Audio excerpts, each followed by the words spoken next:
Dear students, आज हम discuss करेंगे surface tension. Surface tension liquids की एक इम्पॉर्टेंट प्रॉपर्टी, या मैं कहूँगा कि एक करेक्टरिस्टिक प्रॉपर्टी ऑफ लिक्विड्स है। और इस सरफेस टेंशन को हम सिंबल गामा से दिखाते हैं, गामा। अब ये सरफेस टेंशन क्या है, इसको समझने के लिए सबसे पहले हम देखेंगे सरफेस क्या है। सरफेस का मतलब रहता है upper most layer of a substance. Suppose मेरे पास में पानी का एक जार है और इस पानी को अगर हम देखेंगे तो इसकी जो अपर मोस्ट लेयर होगी, ये वाली लेयर पानी की, इसमें मैं कहूँगा कि ये पानी की सरफेस है। और इस सरफेस के ऊपर जो टेंशन होगा, या अगर कोई टेंशन है तो उसको मैं कहूँगा सरफेस टेंशन। अब ये कौन सा टेंशन है, किस तरह का टेंशन है जिसको हम सरफेस टेंशन कहते हैं, ये बताऊँगा आपको मैं। तो ये समझने के लिए सबसे पहले बताऊँगा कि इसकी डेफिनेशन कैसे लिख सकते हैं। देखो, पानी जो है, पानी हमेशा कोशिश करता है कि वो श्रिंक हो जाए, अंदर की तरफ श्रिंक हो जाए, उसकी सरफेस को कम करे, उसकी सरफेस को मिनिमाइज करे। उस टेंडेंसी को हम कहते हैं, उस श्रिंकिंग टेंडेंसी को हम कहते हैं, ये सरफेस टेंशन है। या मैं सिंपली कह सकता हूँ, it is tendency of a liquid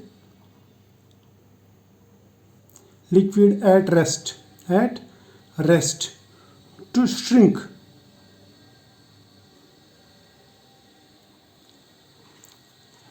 into minimum surface। अब इसकी एग्जाम्पल भी लेंगे। मिनिमम सरफेस पॉसिबल बोलूँगा मैं, पॉसिबल, ठीक। इसको मैं कह सकता हूँ ये सरफेस टेंशन है। इसकी एग्जाम्पल बताऊँगा मैं आपको। सपोज़ हमने एक ट्यूब लिया या कोई हमने जार लिया, इसमें पानी भरा हुआ है और हम इस पानी को यहाँ एक ट्यूब के ज़रिए नीचे फेंक रहे हैं। देखो, यहाँ पे टिप पे जब ये पानी पहुँचता तो ये ऐसे स्फेरिकल ड्रॉप बन जाता है। ये स्फेरिकल ड्रॉप क्यों बनता है? इसकी वजह यह है कि स्फेरिकल शेप में सरफेस जो होती है, ये सरफेस ये मिनिमम होती है, मिनिमम सरफेस, यानी सरफेस श्रिंक हो जाती है। क्लियर? इस तरह से वाटर में ये जो सरफेस है, ये सरफेस रेस्ट पे, ये लिक्विड रेस्ट पे इसकी जो श्रिंकेज होती है, ये जो सरफेस कम हो जाती है, इसको हम कहते हैं कि ये सरफेस टेंशन है। या ये टेंडेंसी श्रिंक करने की जो टेंडेंसी है, इसको हम कहते हैं ये है सरफेस टेंशन। अब ये सरफेस टेंशन आता कहाँ से है और क्यों ऐसा होता है, यानी ये लिक्विड्स अपनी सरफेस श्रिंक क्यों करते हैं, इसका मैं रीज़न बताऊंगा। इसका जो रीज़न है, मेन रीज़न, वो है intermolecular forces of attraction. Intermolecular forces, या मैं कहूँगा कि ये कोहेसिव फोर्सेस हैं, कोहेसिव फोर्सेस जो इसको मजबूर करती है श्रिंक होने के लिए। फॉर एग्जाम्पल, मेरे पास में एक लिक्विड है, इसको अगर हम एक्सप्लेन करना चाहें तो इस तरह से एक्सप्लेन कर सकते हैं। मेरे पास में एक लिक्विड है, इस लिक्विड में एक मॉलिक्यूल यहाँ पे सेंटर में, बात मेरी समझ लेना। मान लीजिए वाटर है, वाटर मॉलिक्यूल है सेंटर में। अब इस वाटर मॉलिक्यूल के इस साइड में भी वाटर मॉलिक्यूल होंगे, इस साइड में भी, यहाँ पे भी, ऊपर भी, नीचे भी, ठीक है, हर तरफ वाटर मॉलिक्यूल्स होंगे। और ये वाटर मॉलिक्यूल्स इस वाटर मॉलिक्यूल के साथ में इंटरेक्ट करेंगे, इसके साथ में अट्रैक्ट होंगे हाइड्रोजन बॉन्डिंग के थ्रू, जिसे हम कहते हैं इंटरमॉलिक्यूलर फोर्स ऑफ अट्रैक्शन। अब यहाँ का फोर्स यहाँ के फोर्स को न्यूट्रलाइज करेगा, यहाँ के फोर्स को, यानी ये इसमें चारों तरफ सेम फोर्स है, तो इसका मतलब जो नेट फोर्स होगा, नेट फोर्स वो होगा बराबर 0 की। लेकिन अगर हम यही मॉलिक्यूल यहाँ पे लेंगे, मान लीजिए यहाँ पे एक हमने वो मॉलिक्यूल ले लिया सरफेस पे, तो सरफेस पे यहाँ से भी मॉलिक्यूल्स अट्रैक्ट करेंगे, यहाँ से भी, लेकिन ऊपर से कोई वाटर मॉलिक्यूल इसको अट्रैक्ट करने के लिए नहीं है, यानी इसका कोई अपना मॉलिक्यूल इसको अट्रैक्ट करने के लिए नहीं है, पुल करने के लिए नहीं है यहाँ से ऊपर से।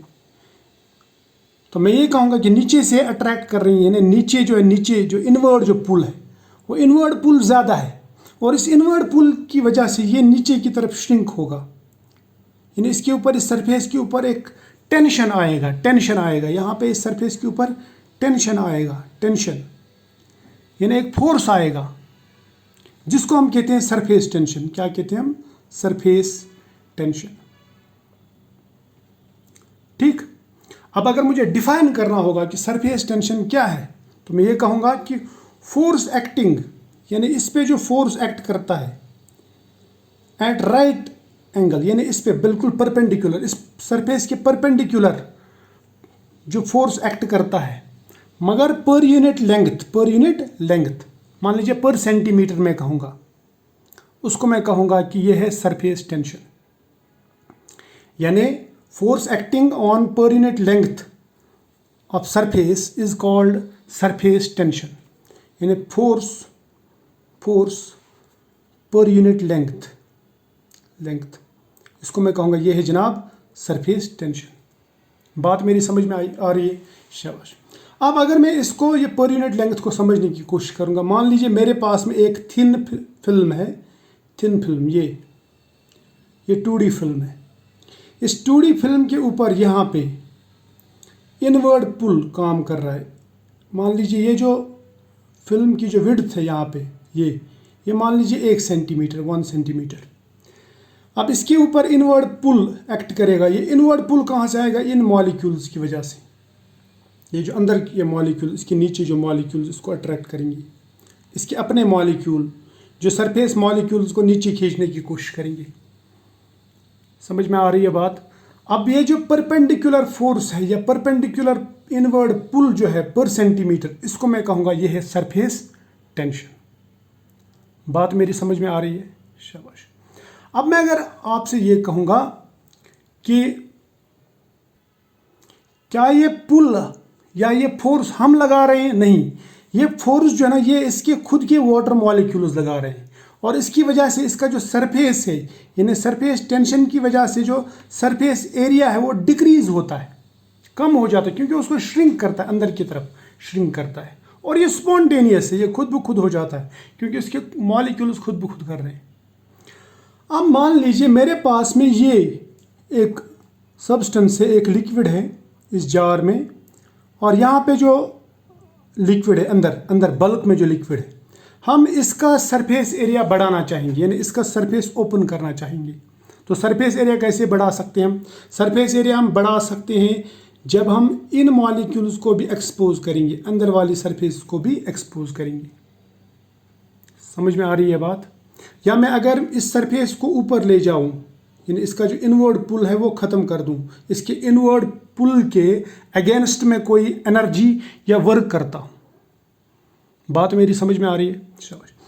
अब ये जो इनवर्ड पुल के अगेंस्ट जो मैं एनर्जी लगाता हूं या जो मैं वर्क करता हूं ताकि इसकी सरफेस इंक्रीज हो जाए, यानी डिक्रीज होने के बजाय, सरफेस एरिया डिक्रीज होने के बजाय सरफेस एरिया इंक्रीज हो जाए, उसको हम कहते हैं सरफेस एनर्जी। क्या कहते हैं? Surface energy. अगर मैं आपसे पूछूं कि सरफेस एनर्जी क्या है, तो आप क्या कहेंगे? आप कहेंगे एनर्जी और वर्क रिक्वायर्ड, एनर्जी और work required to increase surface area of a liquid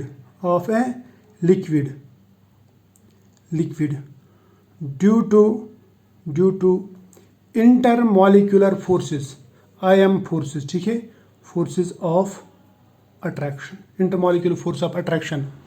इसकी वजह से जो इंटरमॉलिक्यूलर फोर्स ऑफ अट्रैक्शन की वजह से जो लिक्विड श्रिंक हुआ था, अब हम उस श्रिंकेज को कम कर रहे हैं, ख़त्म करना चाहते हैं, और हम सरफेस इंक्रीज करना चाहते हैं, सरफेस एरिया इंक्रीज करना चाहते हैं। उसके लिए जो एनर्जी लगेगी उसको मैं कहूँगा कि ये सरफेस एनर्जी है।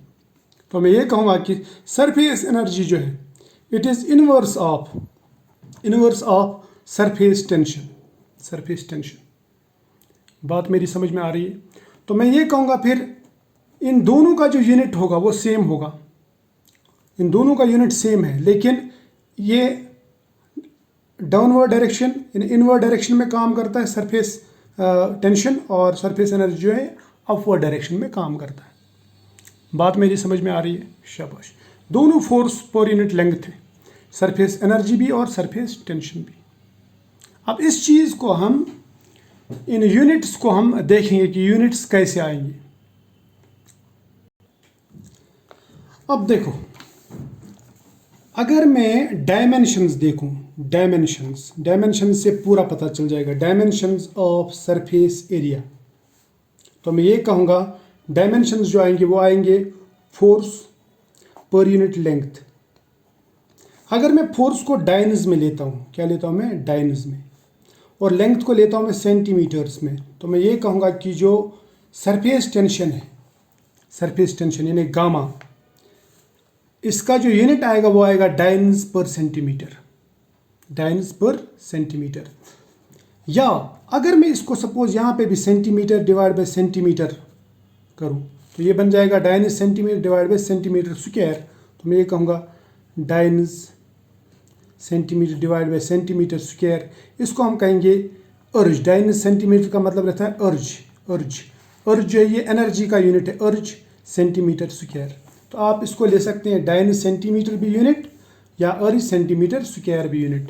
यानी आप इसको फोर्स में भी ले सकते हैं इन टर्म्स ऑफ फोर्स, या इन टर्म्स ऑफ एनर्जी भी आप इसका यूनिट ले सकते हैं।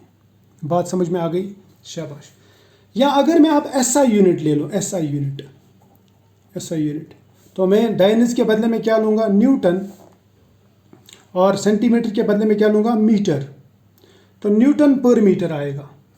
और अर्जेस के बदले में क्या लेंगे यहाँ पे, और मैं लिखूँगा अर्जेस के बदले में लिखूँगा जूल, यहाँ पे लिखूँगा पर सेंटीमीटर स्क्वायर। तो आप इसको एसआई यूनिट में न्यूटन पर मीटर या जूल्स पर सेंटीमीटर स्क्वायर इसका यूनिट ले सकते हैं। किसका, सरफेस एरिया का। और यही यूनिट रहेगा सरफेस एनर्जी का भी, क्योंकि सरफेस एनर्जी भी फोर्स पर यूनिट लेंथ काम करेगा, पर यूनिट लेंथ, क्योंकि ये उल्टा है किसका, सरफेस एरिया का। यानी जो सरफेस टेंशन है, सरफेस एरिया नहीं, सरफेस टेंशन जो है, सरफेस टेंशन का जो इनवर्स है मैं कहूँगा वो है surface energy. Surface tension downward force लगाता है, लेकिन सरफेस एनर्जी जो है वो वहाँ पे हम अपवर्ड फोर्स लगाते हैं। यहाँ पे सरफेस एरिया कम करने की कोशिश करते हैं, यहाँ पे सरफेस एरिया बढ़ाने की कोशिश करते हैं। यानी ये सरफेस एरिया को बढ़ाने के लिए है एनर्जी, और ये सरफेस एरिया को कम करने के लिए एनर्जी है। या ये सरफेस एरिया को कम करने के लिए फोर्स है, और ये सरफेस एरिया को बढ़ाने के लिए फोर्स है। बात मेरी समझ में आ रही है, शाबाश। ये है सरफेस टेंशन और सरफेस एनर्जी का डिफरेंस। अब हम इसमें देखेंगे कि इसकी एप्लीकेशंस क्या है, सरफेस टेंशन की applications in day to day life. Applications of surface tension, ST, या मैं कहूँगा गामा। ठीक है, तो सबसे पहली एप्लीकेशन दिखाऊंगा मैं आपको। देखो हमारे पास में जो कैपिलरी एक्शन है, कैपिलरी एक्शन वो सरफेस टेंशन की वजह से होता है। मान लीजिए मेरे पास में पानी का एक जार है, इसमें पानी भरा हुआ है, या इसमें मरकरी भरा हुआ है, जो आपको थर्मोमीटर, बैरोमीटर जो आप यूज़ करते हैं वहाँ पे ये कैसे काम करते। देखो ये मान लीजिए मरकरी का एक जार है, ठीक, और इसमें हमने, या पानी का एक जार है, इसमें हमने एक कैपिलरी डाल दी।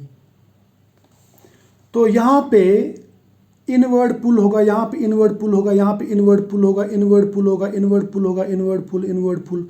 लेकिन यहाँ पे इनवर्ड पुल पर यूनिट लेंथ कम है, इसमें यहाँ पे इनवर्ड पुल ज़्यादा है बाहर से।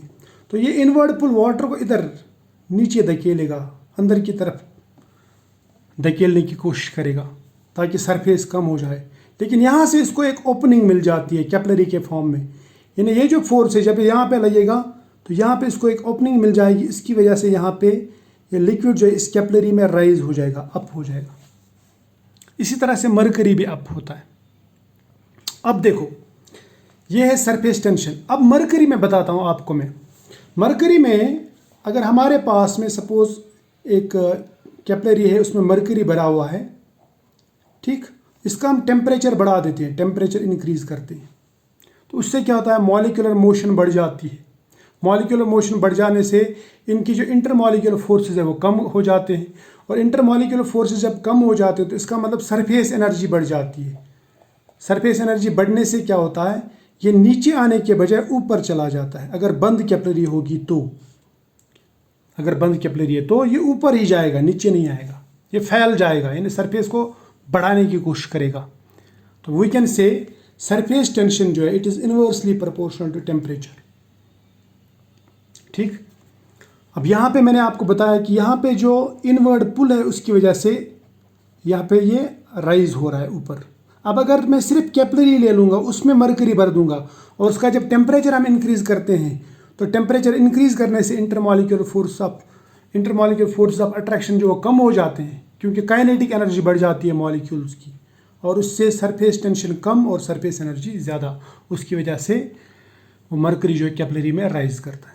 ठीक, ये हो गई एक बात। दूसरी बात, अगर हम पानी भरेंगे कैपिलरी में, सपोज ये है एक जार, इसमें हमने पानी लिया और इसमें कैपिलरी लगा दी, और इसमें वाटर है, वाटर, तो कैपिलरी में ये राइज करेगा और ऐसे ऊपर जब जाएगा ऊपर, तो यहाँ पे एक मिनिस्कस बनेगा, इसको हम कहते हैं, ये जो ऐसे कर्व जैसा बनेगा, ये इसको हम कहते हैं कनकेव टाइप अब मिनिस्कस बनेगा। अब ये जो मिनिस्कस है, इसमें ये वाला अपर मिनिस्कस है और नीचे जो बॉटम, इसको हम कहते हैं लोअर मिनिस्कस। वाटर में ये मिनिस्कस ऐसे कनकेव बनता है। क्यों बनता है? क्योंकि वाटर इस कैपिलरी की सरफेस के साथ में एडियर हो जाता है, यानी यहाँ पे एडिशन होता है इसके साथ में। तो यहाँ पे बोलूँगा मैं एडहिशन ज़्यादा होता है as compare to cohesion. Cohesion का मतलब रहता है आपस में मॉलिक्यूल्स का इंटरेक्शन, यानी फोर्स ऑफ अट्रैक्शन, और एडिशन का मतलब रहता है सरफेस के साथ में अट्रैक्शन, सरफेस के साथ में इंटरेक्शन। जब सरफेस के साथ में इंटरेक्शन बढ़ जाए तो आपको कनकेव ऐसा मिलता है, और जब एडिशन बढ़ जाए तब क्या होगा? सपोज मरकरी में Hg में क्या होता है?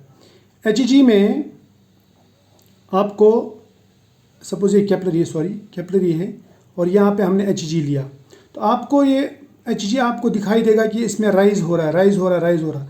राइज होने के बाद में एक पॉइंट पे ऐसे राइज हो जाएगा और ये बन जाएगा ऐसे convex type of meniscus, convex.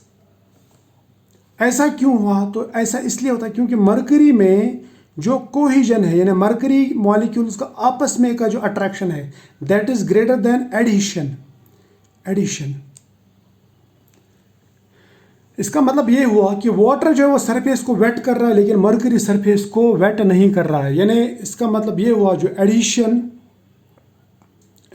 And cohesion है, कोहिजन, इससे हमें पता चल जाता है कि वेटेबिलिटी ऑफ सरफेस कितनी है, इन एक लिक्विड में कितनी क्षमता है कि वो सरफेस को वेट कर रहा है, वेटेबिलिटी ऑफ लिक्विड। यानी यहाँ पे वेट हो रही है सरफेस, यानी वाटर की वजह से वाटर कर रहा है वेट, लेकिन मरकरी सरफेस को वेट उतना नहीं कर रहा है। यहाँ पे कोहेसिव फोर्सेस ज़्यादा, एडेसिव कम है, लेकिन वाटर में यहाँ पे एडेसिव फोर्सेस ज़्यादा हो रहे हैं, कोहेसिव कम। इसलिए यहाँ पे ये इस तरह का मिनिस्कस और यहाँ पे इस तरह का मिनिस्कस आपको दिख रहा है। ठीक, ये हो गई एक बात। दूसरा जो एप्लीकेशन है यहाँ पे, दूसरा एप्लीकेशन, जब आप वाटर ड्रॉप कैपिलरी से नीचे डालते हैं तो आपको ऐसे स्फेरिकल ड्रॉप मिलता है। तो ये जो स्फेरिकल ड्रॉप है, this spherical drop is due to minimization of surface. यानी ये जो लिक्विड है ये अपनी सरफेस को मिनिमाइज करना चाहता है, मिनिमम बनाना चाहता है, इसीलिए ये स्फेरिकल शेप अटेन करता है। बात समझ में आई? तीसरा जो एप्लीकेशन मैं बताऊंगा, सपोज हमने एक रेजर ब्लेड डाला पानी पे, ये पानी है तो इसके ऊपर हमने रेजर ब्लेड डाल दिया, मान लीजिए इस तरह का रेजर ब्लेड डाल दिया हमने। तो ये पानी के ऊपर क्यों तैरता है? ये पानी के ऊपर इसलिए तैरता है क्योंकि यहाँ पे ये सरफेस टेंशन है, सरफेस टेंशन इसको डूबने नहीं देता, सरफेस टेंशन की वजह से ऐसा होता है। इसी तरह से जो हमारे पास में वाटर स्पाइडर रहते हैं, वाटर स्पाइडर, पानी पे एक कीड़ा रहता है, वो स्पाइडर की तरह वो बहुत फास्ट चलता, स्लाइड होता पानी के ऊपर, वाटर स्पाइडर। वो वाटर स्पाइडर पानी के ऊपर कैसे तैरता है फास्ट? क्योंकि उसमें उसके जो पैर हैं, मैं बोलूँगा सिंपली, उसकी जो फीट हैं वो वेट नहीं होते हैं, वो नॉन वेटेबल हैं, और सरफेस टेंशन की वजह से वो ऊपर ही तैरता है। बात समझ में आई? शाबाश।